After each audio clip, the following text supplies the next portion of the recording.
Mimi nimealikwa na Sheikh wa mkoa, Sheikh Shaabani Juma, kama mshauri wa mufti na mshauri wa baraza la ulama BAKWATA taifa, kuhudhuria maulidi makubwa yenye ngazi ya mkoa. Maulidi yale ya Mtume sallallahu alaihi wasallam katika mfungo 6 kwa mujibu wa mwaliko wa Sheikh wa mkoa. Nimehudhuria maulidi haya. Neno moja kwa Watanzania hasa katika kuelekea kwenye uchaguzi mkoje? Ni mtume na amani.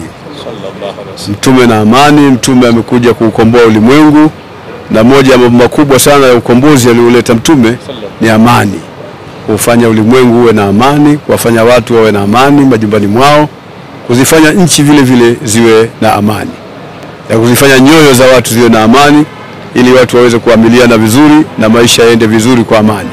Huu ndio ujumbe mkubwa ambao uliopo katika kipindi hiki cha maulidi. Ameonyesha kwamba una upendo mkubwa, jambo ambalo limefanya ukafika kwa Sheikh Migire.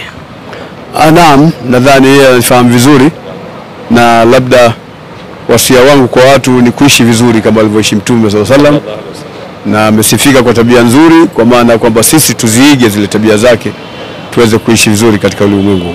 Mufti wetu Sheikh Abubakar bin Zumair, kwa jinsi alivyo, kwa hadhi yake aliyokuwa nayo, kwanza simu yake anayotumia mpaka leo namba yake ni ile ile, lakini ukipiga kwa namba ile hata siku moja upigi mara 2 atapokea simu yake moja.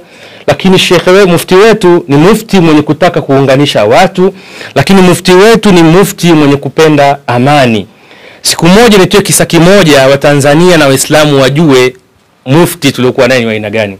Nilikuwa niko Tanga juzi wakati mufti ametoka Maka, lakini ametoka katika hoteli na mimi nimetoka barabarani, nikaona msafara wake tu. Baada ya kuona msafara wake nikampigia simu, nikamwambia mheshimiwa, niko nyuma yako. Kitu alichokifanya, msafara wote kama huu mnavyouona, alisema msafara uwekwe pembeni, tumsalieni bwana mtume.